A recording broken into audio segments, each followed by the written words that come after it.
नमस्कार, मैं हूं सौरभ शर्मा और आज की सबसे बड़ी पॉलिटिकल स्टोरी है नरेंद्र मोदी ने सबको जोड़ लिया है। राहुल गांधी को अकेले छोड़ दिया है।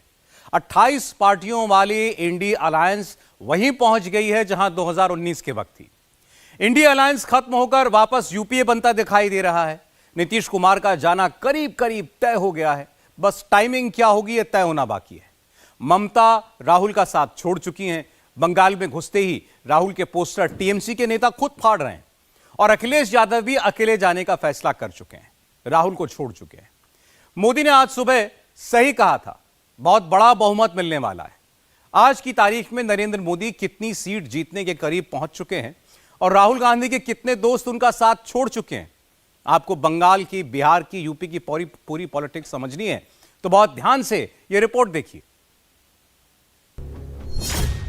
क्या 2024 में बहुत बड़े बहुमत वाली सरकार बनेगी?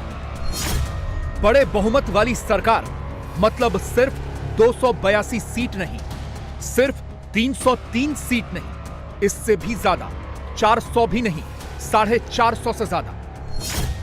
मगर मोदी को इतनी सीटें आएंगी कहां से? कौन मोदी को वापस लेकर आएगा? कौन मोदी की हैट्रिक बनवाएगा? मोदी को इतनी सीटें यूपी से आएंगी, बिहार से आएंगी, बंगाल से आएंगी, इसी रास्ते आएंगी। मोदी को यूपी की 80 में से 80 सीटों का कौन सा रूट मिल गया है? बिहार की 40 सीट पर मोदी को किसने ग्रीन सिग्नल दे दिया है? बंगाल की 42 सीटों का कंफर्मेशन मोदी को कैसे मिल गया है? यूपी में 60% से ज्यादा, बिहार में 70% से ज्यादा, बंगाल में 60% से ज्यादा। क्या तीनों राज्यों में मोदी को हिंदुओं का राम वोट मिलेगा? क्या बिहार से मोदी को 64% से ज्यादा जाट वोट मिलेगा? क्या 24 में 15 करोड़ फर्स्ट टाइम वोटर्स का साथ भी मोदी को मिलेगा?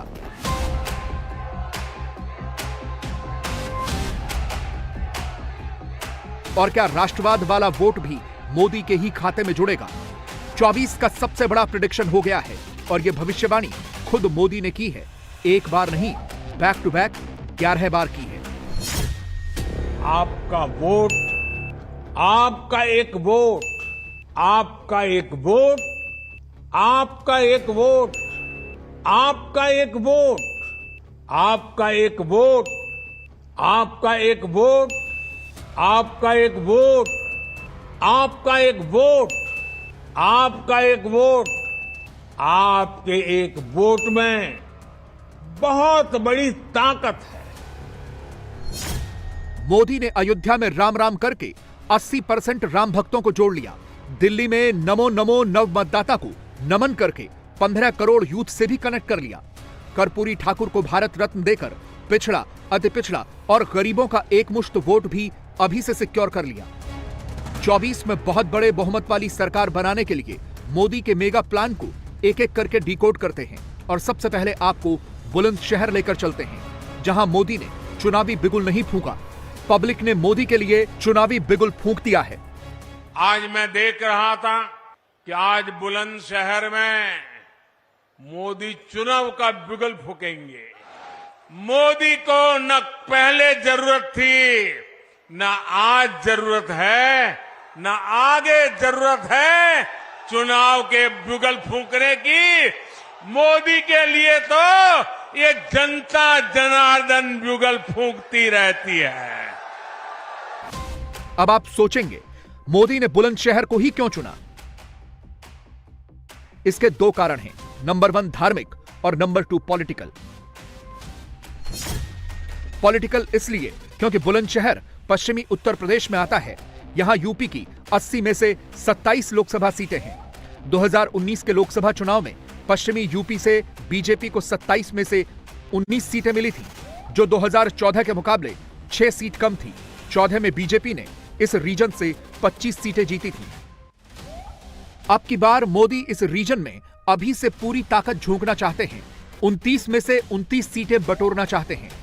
क्योंकि पश्चिमी यूपी में बड़ी संख्या में जाट, गुर्जर और मुस्लिम आबादी है और यह काफी पोलराइज्ड रीजन है। ऐसे में राम नाम की बदौलत मोदी यहां से यूपी की सारी 80 सीटों का फॉर्मूला कामयाबी से इंप्लीमेंट कर सकते हैं। पूरब से पश्चिम यूपी तक एक एक सीट साध सकते हैं और इसमें राम लहर का असर दिखेगा, क्योंकि बुलंदशहर का एक मतलब हुआ कल्याण सिंह। कल्याण सिंह यानी यूपी में राम मंदिर की आवाज बुलंद करने वाले बीजेपी के सबसे बड़े नाम। इसीलिए मोदी ने यहां से रामलला का भी जिक्र किया, कल्याण सिंह को याद किया, बुलंदशहर से रामलहर को और भी ज्यादा बुलंद किया। 22 तारीख को अयोध्या धाम में प्रभु श्री राम के दर्शन हुए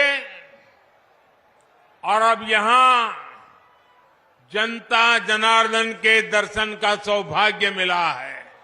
इस क्षेत्र ने तो देश को कल्याण सिंह जी जैसा सपूत दिया है, जिन्होंने राम काज और राष्ट्र काज दोनों के लिए अपना जीवन समर्पित किया। आज वो जहां है, अयोध्या धाम को देखकर बहुत आनंदित हो रहे होंगे। ये हमारा सौभाग्य है कि देश ने कल्याण सिंह जी और उनके जैसे अनेक लोगों का सपना पूरा किया है। अयोध्या में मैंने रामलला के सानिध्य में कहा था कि प्राण प्रतिष्ठा का कार्य संपन्न हुआ, अब राष्ट्र प्रतिष्ठा को नई ऊंचाई देने का समय है।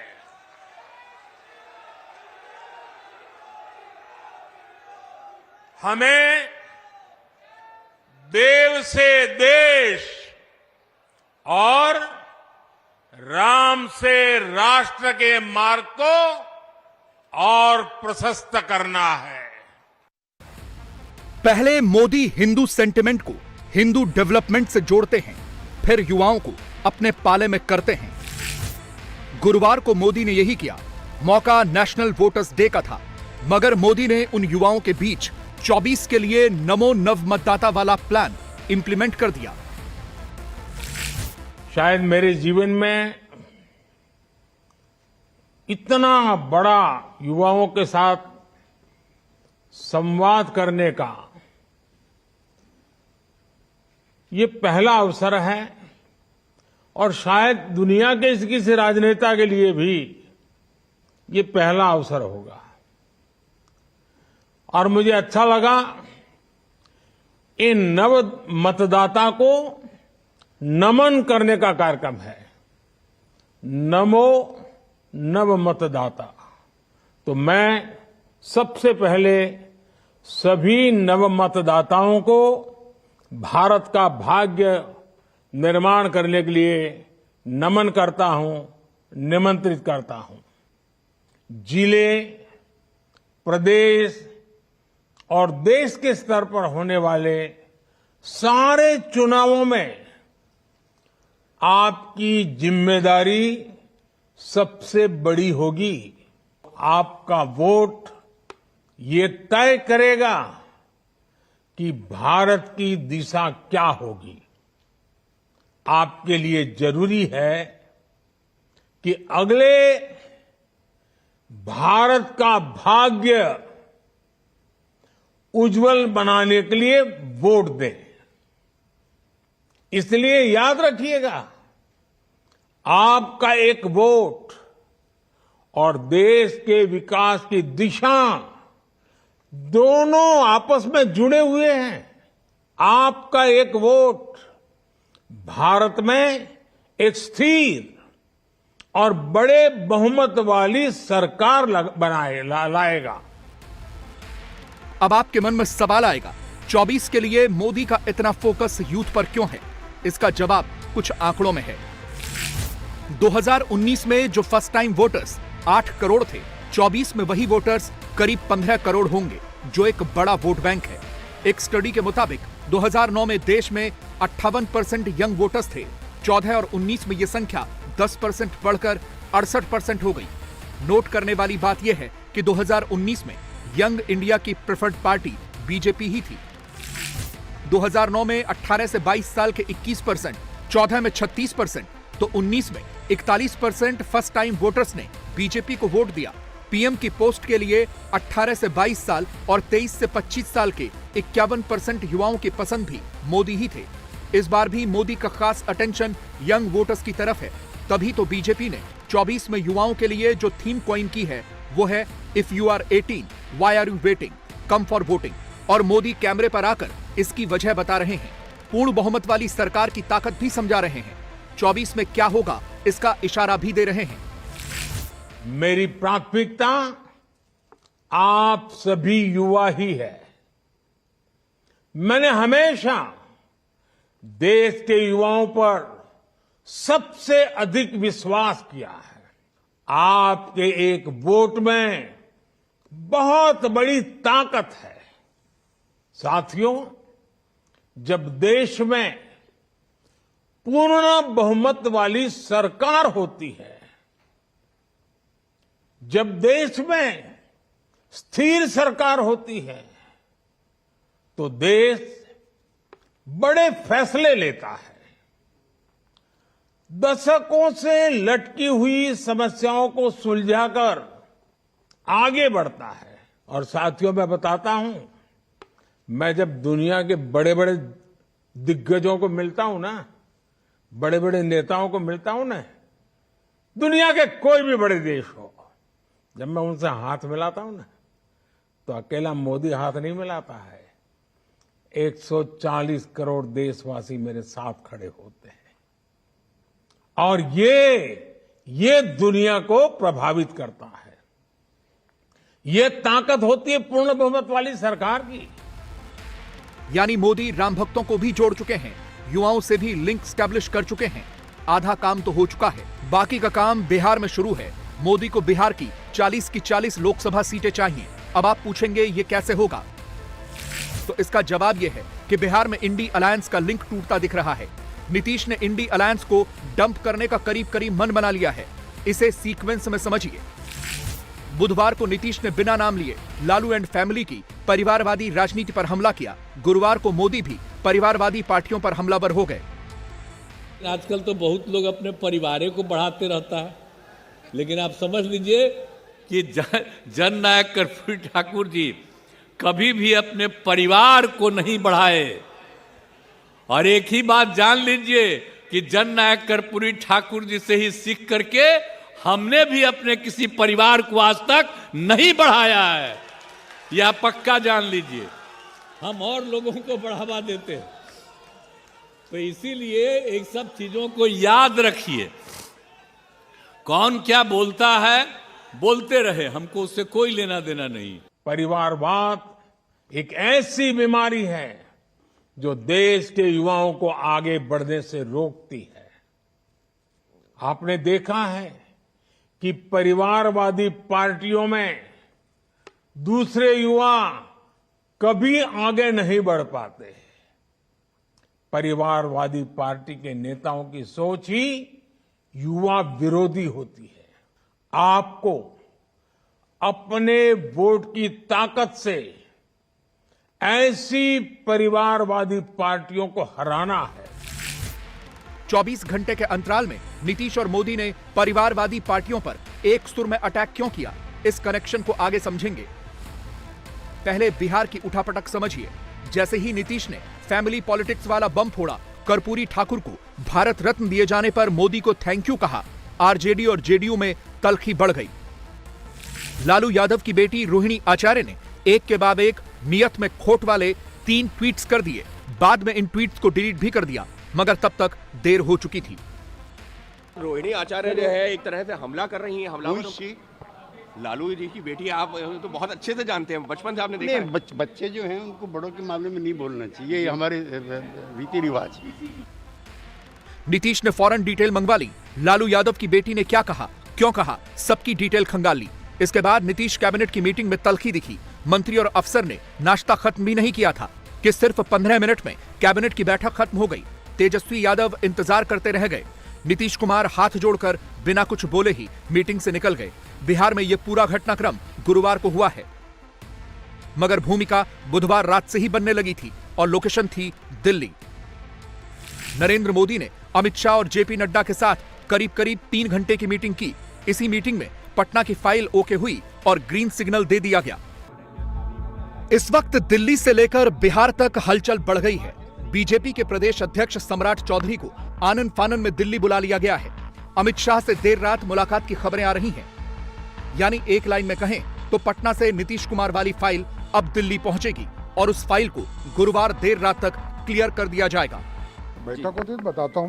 राज्य अध्यक्ष से मुलाकात करने के लिए आपके सारे प्रोग्राम बिहार के थे, दिल्ली का कोई कार्यक्रम नहीं था, बुलाया अचानक। नहीं एकदम कार्यक्रम था। अच्छा, ये बताइए राज्य अध्यक्ष से मुलाकात करेंगे आप? नीतीश अगर आते हैं ये बताइए स्वागत करेंगे ना? अब आप बैठक तो होने दीजिए। नहीं अरे अगर नीतीश जी आते हैं तो स्वागत आप करते हैं। नहीं, बैठक तो आप इसी मुद्दे पर करने आए हैं ना, ये तो कह दीजिए। हाँ, धन्यवाद। नीतीश आ रहे हैं, हम आ जाए धन्यवाद, हो गया, बताएंगे। नीतीश जी वापस आ रहे हैं दिल्ली में। राजनीति में कुछ भी नहीं कहा जा सकता। मतलब संभावनाएं हैं। एक कहावत है, वृंदावन में रहोगे तो राधे राधे कहोगे। अब जय श्री राम कहना ही पड़ेगा। लेकिन हाँ, नीतीश अगर आते हैं स्वागत है, उससे नीतीश को फायदा हो सकता है। हालांकि इंडी अलायंस वाले अभी भी कॉन्फिडेंट दिख रहे हैं। संजय राउत कैमरे पर आकर ऑल इज वेल कह रहे हैं। नीतीश कहीं नहीं जा रहे, फुल कॉन्फिडेंस में कह रहे हैं। लेकिन एकदम ठीक ठाक सब चल रहा है। सीटों का बंटवारा ठीक ठाक हो रहा है, हमारे में कोई मतभेद नहीं है। नीतीश कुमार छोड़ के जा सकते हैं कैसे? नीतीश कुमार छोड़कर नहीं जा रहे हैं। नीतीश कुमार मजबूती से इंडिया ब्लॉक के एक स्तंभ है और हमारे साथ रहेंगे, हमें पूरा विश्वास है। कैमरे पर कोई कुछ भी दावा करे, मगर पता तो इंडी अलायंस को भी है कि बिहार में अगले 24 से 48 घंटों में पासा पलट सकता है। मोदी को हराने की सोचने वालों को झटका लग सकता है और इसकी सबसे बड़ी वजह इस अलायंस को खड़ा करने वाले नीतीश कुमार ही हैं। पहले खबर आई थी कि नीतीश कुमार पूर्णिया में राहुल गांधी की रैली का हिस्सा बनेंगे, वहां मौजूद रहेंगे और ये बात खुद कांग्रेस के एक नेता ने कही थी। 30 को उनकी पहली सभा किशनगंज में होगी। पूर्णिया कटिहार की यह सभा के लिए कांग्रेस पार्टी ने विधिवत रूप से बिहार के मुख्यमंत्री श्री नीतीश कुमार जी, आरजेडी प्रमुख श्री लालू प्रसाद जी एवं इंडिया गठबंधन के तमाम वरिष्ठ घटक दलों के नेताओं को आमंत्रण भेजा है। हमें उम्मीद है इसमें से अधिकांश नेता इन सभाओं में शिरकत करेंगे। मगर इसमें लेटेस्ट अपडेट यह है कि नीतीश कुमार 30 जनवरी को राहुल की रैली में शामिल नहीं होंगे। हाँ, इस बात की पूरी संभावना है कि वो 4 फरवरी को बेतिया में नरेंद्र मोदी के बगल में खड़े दिखेंगे। राहुल इस वक्त बंगाल में हैं, मगर वहां उनके पहुंचने से पहले ही ममता बनर्जी ने खुद को अलग कर लिया है। बंगाल में टीएमसी कांग्रेस से कोई गठबंधन नहीं करेगी। दीदी ने फैसला ले लिया है, वो अकेले चुनाव लड़ेंगी। यानी राहुल को एक झटका बंगाल से लगा है, दूसरा झटका बिहार से लगा है, क्योंकि राहुल जब तक बंगाल से बिहार पहुंचेंगे तब तक नीतीश कुमार मोदी के साथ आ चुके होंगे। फिलहाल तो संभावना ऐसी ही दिख रही है कि बंगाल की 42 और बिहार की 40 सीटों पर विरोधियों ने ही मोदी को आगे बढ़ने का ग्रीन सिग्नल दे दिया है। 24 में मोदी को बड़ा बहुमत मिलने जा रहा है। 350 का आंकड़ा भी पार होता दिख रहा है। यानी चुनाव आने से पहले ही राहुल के सारे दोस्त छूटते जा रहे हैं। मोदी नए दोस्त बनाते जा रहे हैं। नीतीश पाला बदल सकते हैं, मोदी की सीट में इजाफा कर सकते हैं और रही सही कसर मोदी खुद अपने दम पर पूरी कर लेंगे। राष्ट्रवाद की बुनियाद पर जीत हासिल कर लेंगे। आज वो फ्रांस के राष्ट्रपति के साथ रोड शो निकाल रहे हैं और इसका भी असर वोटर्स पर पड़ेगा। 24 में आपको नतीजा दिखेगा। उत्तर प्रदेश में भी इंडिया अलायंस टूटने की कगार पर है और वजह है कांग्रेस। एक बड़ी खबर समाजवादी पार्टी के लोग बता रहे हैं और कांग्रेस के लोग इससे इनकार नहीं कर रहे हैं। कांग्रेस ने अखिलेश यादव से कहा है कि भले यूपी में 10 सीटें दो, लेकिन वही सीटें दो जहां पर मुसलमान ज्यादा हैं। मतलब कांग्रेस अखिलेश यादव से मुस्लिम सीटों की गारंटी मांग रही है। दोनों के बीच अभी सीट का झगड़ा चल ही रहा है। उधर मोदी योगी ने अपना चुनाव प्रचार यूपी में शुरू भी कर दिया है। अब आपको बताते हैं यूपी में मुस्लिम बाहुल इलाकों में कौन सा बड़ा धमाका होने वाला है। अयोध्या से राम लहर बुलंदशहर पहुंच चुकी है। सहारनपुर और रामपुर तक जाने में अब ज्यादा वक्त नहीं लगेगा। पूरी डिटेल्स इस रिपोर्ट में।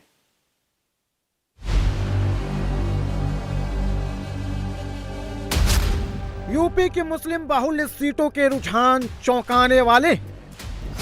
अब की बार यूपी का मुसलमान 180 डिग्री टर्न लेने वाला है। बुआ भतीजा के झगड़े में मुस्लिम सीटों पर कमल खिलने वाला है। यकीन नहीं होता तो बुलंदशहर में प्रधानमंत्री मोदी की रैली का ये सैंपल देख लीजिए। हिंदू राम से जुड़ रहा है और मुसलमान काम से। यूपी के मुसलमान को समझ आ गया है कि उसका कल्याण कहां है। तभी तो कल्याण सिंह की कर्म भूमि में जब नरेंद्र मोदी पहुंचे तो बड़ी संख्या में मुसलमान भी समर्थन देने पहुंचे। बुलंदशहर कल्याण सिंह के जमाने से ही बीजेपी का मजबूत कर रहा है। 2019 में जब बुआ भतीजा मिलकर लड़े तब भी बुलंदशहर में बीजेपी को बम्पर जीत मिली। बीजेपी के भोला सिंह को यहां 60% से ज्यादा वोट मिले, जबकि एसपी के साथ गठबंधन में लड़ रहे बीएसपी कैंडिडेट योगेश वर्मा को 35% से कम वोट मिले। यह आलम तब रहा जब बुलंदशहर में मुस्लिम वोटर 35% और हिंदू वोटर 64%। यूपी में 2019 से 2024 के बीच में बहुत कुछ बदल चुका है। 2019 में मायावती और अखिलेश साथ थे, अब दोनों की राहें जुदा है।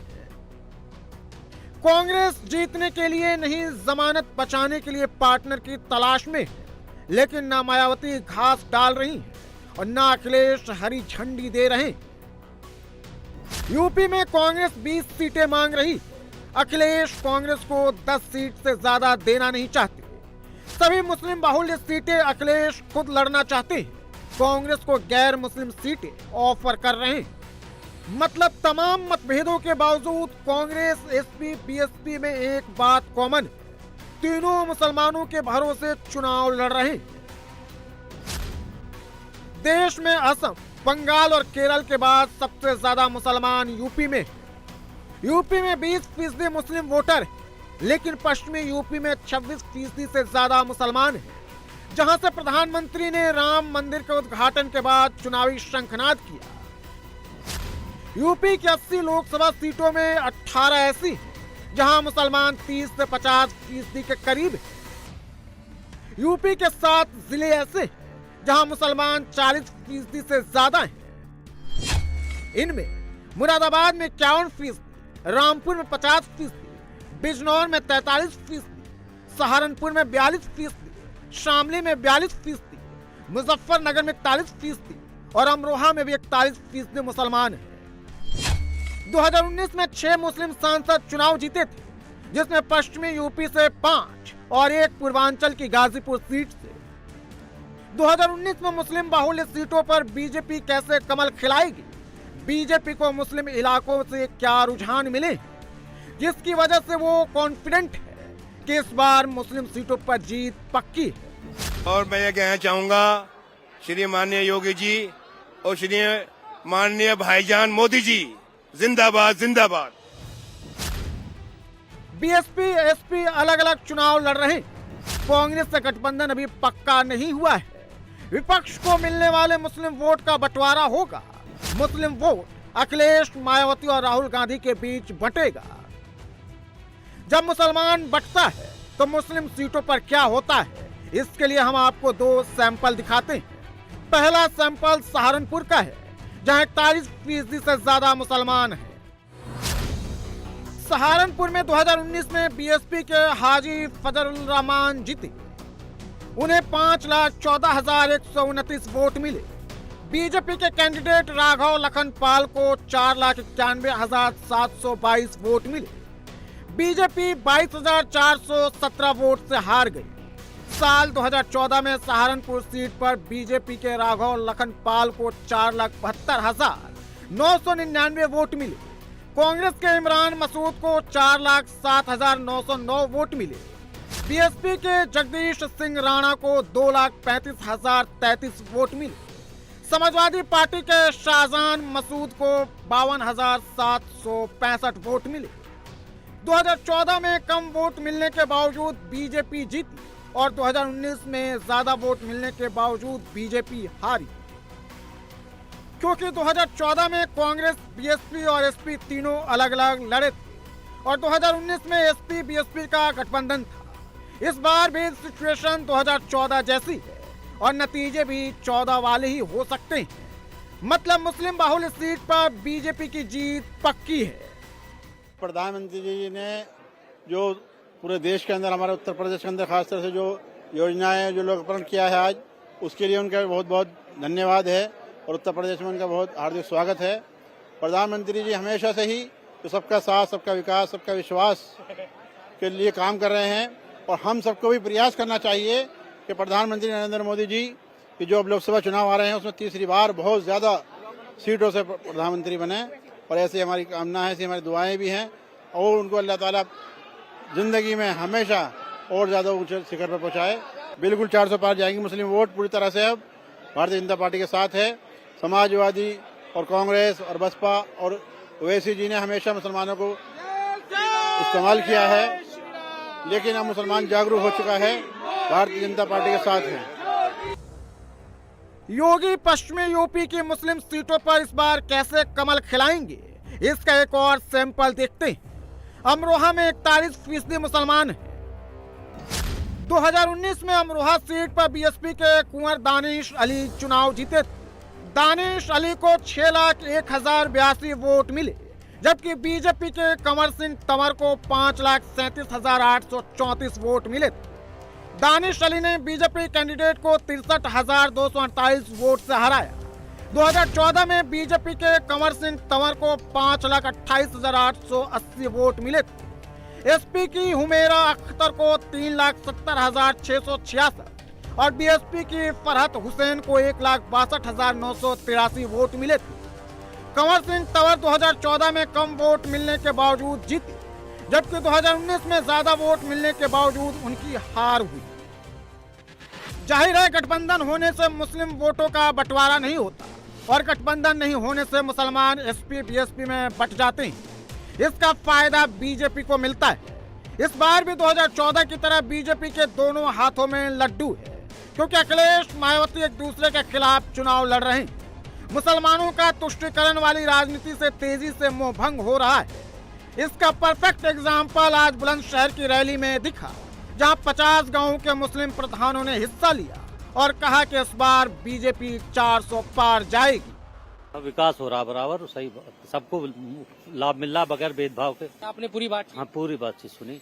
क्या लगा कि प्रधानमंत्री जो बातें कह रहे हैं, चाहे रेलवे को लेकर हो और चीजों को लेकर हो, मिल रहा है उन सब चीजों का लाभ? मिल रहा है, सब चीजों का लाभ, सब चीजों का लाभ मिल रहा है। क्या आप सब लोग इस रैली में? काफी लोग आए इस रैली में, तो भोला सिंह सांसद के साथ 50 प्रधान आए मुसलमान, मुस्लिम प्रधान, और उसको बहुत भोला सिंह का जो है बहुत अच्छा कार्य है, उसके सब कार्य से प्रभावित है हम पूरी तरीके से। उन्हीं से जुड़े हुए ज्यादा लोग हैं, हमारे 50 प्रधान हैं, उनके साथ जुड़े हुए हमारे मुसलमान के। तो 24 में क्या मुस्लिम बीजेपी को वोट देगा? हम भोला सिंह को वोट देंगे। कई हाथों में देख रहा था कि 24 में 400 पार ये नारा था। हाँ तो हो सकता है बिल्कुल 24 पे 400 पार, 400 पार हो सकता है। हाँ हो सकती है पार। 2019 में बीजेपी यूपी की 16 सीट हारी थी। इनमें 10 बीएसपी, 5 समाजवादी पार्टी और 1 कांग्रेस ने जीती थी। इन सीटों में सहारनपुर, बिजनौर, नगीना, अमरोहा, श्रावस्ती, अंबेडकर नगर, लालगंज, घोसी, गाजीपुर, जौनपुर, मैनपुरी, आजमगढ़, रामपुर, संभल, मुरादाबाद, रायबरेली सीट है। इन 16 में से बीजेपी रामपुर और आजमगढ़ की सीटें उपचुनाव में जीत चुकी। आजमगढ़ समाजवादी पार्टी का गढ़ है। 2019 में अखिलेश यादव को आजमगढ़ में 6,21,000 से ज्यादा वोट मिले। बीजेपी के दिनेश लाल यादव निरहुआ को 3,61,000 वोट मिले, जबकि 2022 के उपचुनाव में निरहुआ को 3,12,000 वोट मिले। वहीं धर्मेंद्र यादव को 3,04,000 वोट मिले। उपचुनाव में निरहुआ की जीत हुई, क्योंकि बीएसपी के मुस्लिम कैंडिडेट देने से मुस्लिम वोटों का बंटवारा हुआ और बीजेपी ने समाजवादी पार्टी का आजमगढ़ किला ध्वस्त कर दिया। आजमगढ़ में करीब 28% मुसलमान हैं। अमेठी में भी मुस्लिम वोटर करीब 33%। 2019 में भी राहुल गांधी को 4,13,394 वोट मिले, जबकि स्मृति ईरानी को 4,68,514 वोट मिले। राहुल गांधी 55,120 वोट से चुनाव हार गए थे। अगर मुसलमानों का रुझान इसी तरह बीजेपी की तरफ बढ़ा तो अमेठी में राहुल के लिए संकट और बढ़ सकता है। मुसलमान क्यों ओएसपी, बीएसपी और कांग्रेस से दूर जा रहे हैं और बीजेपी की तरफ आ रहे हैं, इसे प्रधानमंत्री की इस तस्वीर से समझ सकते हैं। मोदी और योगी की वो योजनाएं जिनका लाभ हिंदू मुसलमान सबको बराबर मिल रहा है। इसका एग्जाम्पल ये है कि देवबंद जो है वो मुस्लिम बाहुल्य विधानसभा होती थी। देवबंद जैसी में आज भारतीय जनता पार्टी के विधायक चुनाव जीते। रामपुर जैसी विधानसभा में हमारे भारतीय जनता पार्टी जो है अपने वहां पे भी ये भारतीय जनता पार्टी के विधायक बनने का काम किया। इससे ये साबित होता है कि मुस्लिम मतदाता जो है, मुस्लिम समाज जो है, वो भारतीय जनता पार्टी की जो लाभकारी जो नीतियां हैं, जो योजनाएं हैं, चाहे उसमें आयुष्मान हो, चाहे प्रधानमंत्री आवास हो, चाहे वो मुख्यमंत्री आवास का विषय हो, आयुष्मान कार्ड का विषय हो, शौचालय बनने का विषय हो, चाहे वो मतलब ऐसी योजनाएं हैं कि जो बिना किसी भेदभाव के भारतीय जनता पार्टी की जो केंद्र की सरकार है और उत्तर प्रदेश की जो योगी सरकार है, वो बिना किसी भेदभाव के, बिना किसी पंथ, संप्रदाय, समुदाय को देख करके और प्रत्येक लाभार्थी को उसको लाभ पहुंचाने का काम करा। चाहे तमाम योजनाओं का जो लाभ मिल रहा है मुस्लिम समाज को बिना किसी भेदभाव के, तो मैं समझता हूं कि इससे और ज्यादा प्रभावित होकर के इस बार और अत्यधिक मुस्लिम मतदाता भारतीय जनता पार्टी के पक्ष में मतदान करने का काम करेगा। यूपी के बाहर कांग्रेस का मुस्लिम वोट असदुद्दीन ओवैसी काट रहे, तो असम में बदरुद्दीन अजमल। जाहिर है मुसलमानों के भरोसे चुनाव लड़ने वाले मोदी विरोधियों के लिए 24 में कोई चांस नहीं। राहुल गांधी की न्याय यात्रा चल रही है, लेकिन वो खुद अचानक दिल्ली क्यों लौट आए हैं? राहुल गांधी की यात्रा जब बंगाल पहुंची तो ममता बनर्जी नहीं आ रही, ऐसा क्यों? कांग्रेस इस महीने के पिछले हफ्ते तक 28 पार्टियों को लीड करने की बात कह रही थी और आज कांग्रेस के साथ कोई बड़ा नेता दिखना नहीं चाह रहा। सोचिए, अगर राहुल गांधी अकेले ही मैदान में रहेंगे, उनकी बाकी टीम गायब हो गई, कांग्रेस अकेले दम पर 24 में लड़ेगी तो क्या होगा? आंकड़ों से आपको समझाते हैं। क्या कांग्रेस इस बार अकेले ही चुनाव मैदान में उतरने जा रही है? क्या कांग्रेस 24 में 52 सीटों से आगे जाएगी या 44 से भी नीचे आएगी? 2019 के लोकसभा चुनाव में कांग्रेस का स्ट्राइक रेट क्या था?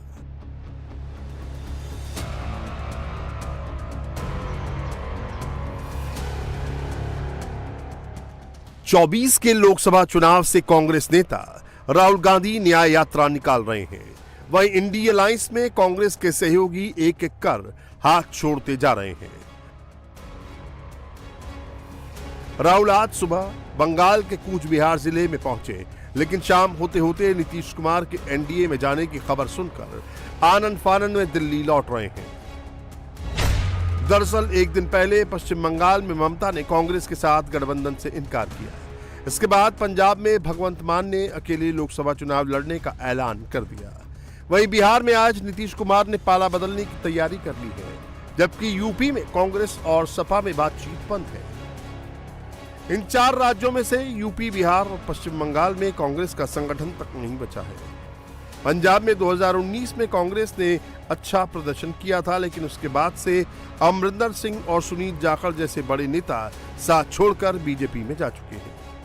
ऐसे में इन राज्यों में गठबंधन नहीं होने की स्थिति में कांग्रेस की हालत 2019 से भी बदतर नजर आ रही है। यूपी में कांग्रेस की कुल 80 सीटें हैं।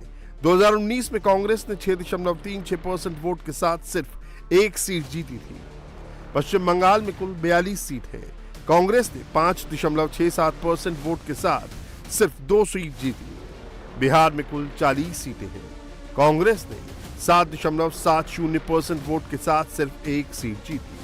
पंजाब में कुल 13 सीट है। कांग्रेस ने 40.12% वोट के साथ 8 सीटें जीती। यानी इन 4 राज्यों की कुल 175 सीटों में से कांग्रेस सिर्फ 12 सीटें जीत पाई थी। वहीं 24 में बिना गठबंधन के जाने पर कांग्रेस इन सीटों को भी गंवाने की स्थिति में पहुंच गई है।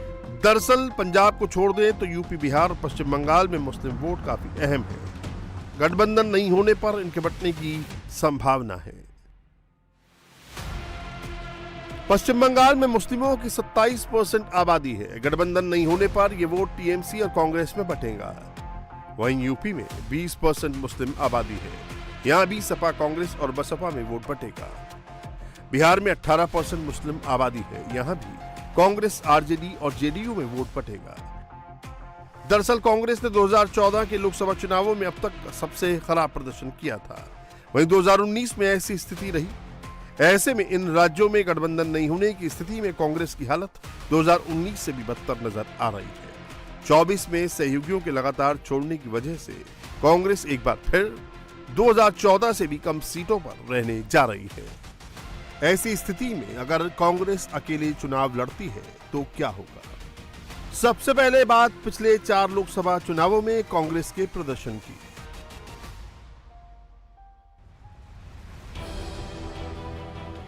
पिछले 4 चुनावों में कांग्रेस ने 543 में से 400 से कम सीटों पर चुनाव नहीं लड़ा था। 2019 में कांग्रेस ने 421 सीटों पर चुनाव लड़ा और 12.35% की स्ट्राइक रेट से 52 सीटें जीती। वहीं 2014 में 464 सीटों पर चुनाव लड़ा और 9.48 की स्ट्राइक रेट से सिर्फ 44 सीटें ही जीत पाई। 2009 में 440 सीटों पर चुनाव लड़ा और 46.28% की स्ट्राइक रेट से 206 सीटें जीती। जबकि 2004 में 400 सीटों पर चुनाव लड़ा और 34.77% की स्ट्राइक रेट से 145 सीटें जीती। इन आंकड़ों से साफ है कि 2014 के बाद से कांग्रेस की स्थिति लगातार खराब होती जा रही है। 2019 में भले ही कांग्रेस ने 8 सीटें ज्यादा जीती, लेकिन वोट शेयर जस का तस रहा। जबकि कांग्रेस ने 2014 के मुकाबले 2019 में ज्यादा सीटों पर चुनाव लड़ा था। यही नहीं, 2019 में कांग्रेस की जीत का मार्जिन भी काफी कम हो गया। वहीं कांग्रेस और बीजेपी के बीच मुकाबले वाली सीटों में कांग्रेस का स्ट्राइक रेट गिरा। कांग्रेस ने 2019 में 52 सीटें जीती और इन पर जीत का मार्जिन सिर्फ 8.6% का रहा। पिछली बार यानी 2014 के चुनावों के मुकाबले 5% कम रहा। 2014 में कांग्रेस ने 44 सीटें जीती थी और इन सीटों पर जीत का मार्जिन 13.6% का था। 2014 में बीजेपी और कांग्रेस के बीच 189 सीटों पर पहले और दूसरे नंबर के लिए डायरेक्ट फाइट थी। बीजेपी ने 88% की स्ट्राइक रेट के साथ 166 सीटें जीती।